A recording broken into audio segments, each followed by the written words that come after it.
Assalamualaikum warahmatullahi wabarakatuh.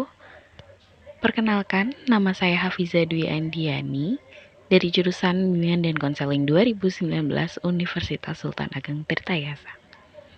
Di sini, saya akan membahas tentang salah satu instrumen biasa kita gunakan untuk menghimpun data, yaitu wawancara.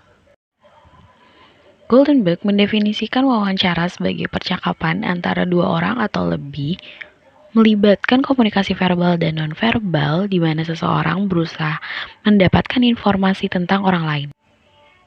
Terdapat 4 tujuan wawancara. Yang pertama, memperoleh informasi.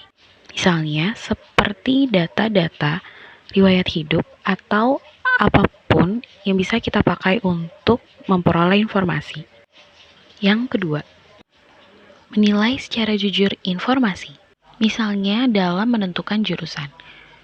Informasi yang kita pakai adalah informasi yang sesuai dengan rapot mereka.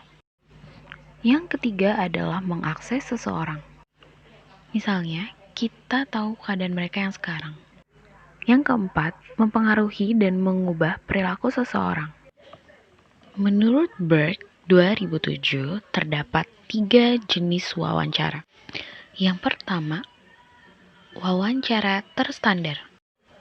Merupakan wawancara yang menggunakan pertanyaan-pertanyaan secara terstandar dan juga secara baku.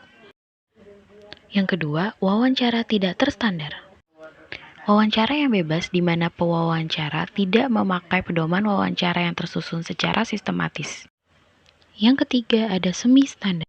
Ini merupakan kombinasi antara terstandar dan juga tidak terstandar. Pewawancara akan merumuskan pertanyaan-pertanyaan yang akan diajukan. Namun, dalam praktik di lapangannya, dia akan bertanya secara bebas atau tidak berurut. Terdapat prosedur-prosedur wawancara. Ini diungkapkan oleh Creswell 1998. Yang pertama, identifikasi. Yang kedua, yaitu menentukan jenis wawancara. Yang ketiga, menyiapkan alat perekam. Yang keempat, yaitu mengecek kondisi alat perekam. Yang kelima, susun protokol wawancara. Yang keenam, tentukan tempat untuk wawancara. Yang ketujuh, yaitu memberikan informed consent. Yang terakhir adalah menjaga sopan santun. Terdapat kelebihan wawancara. Yang pertama, dengan wawancara, kita dapat menanyakan hal-hal yang mendetail dan juga rumit.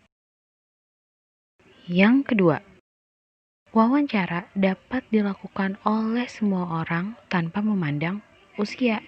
Yang ketiga, data yang diperoleh dapat diketahui objektivitasnya karena dilakukan secara tatap muka.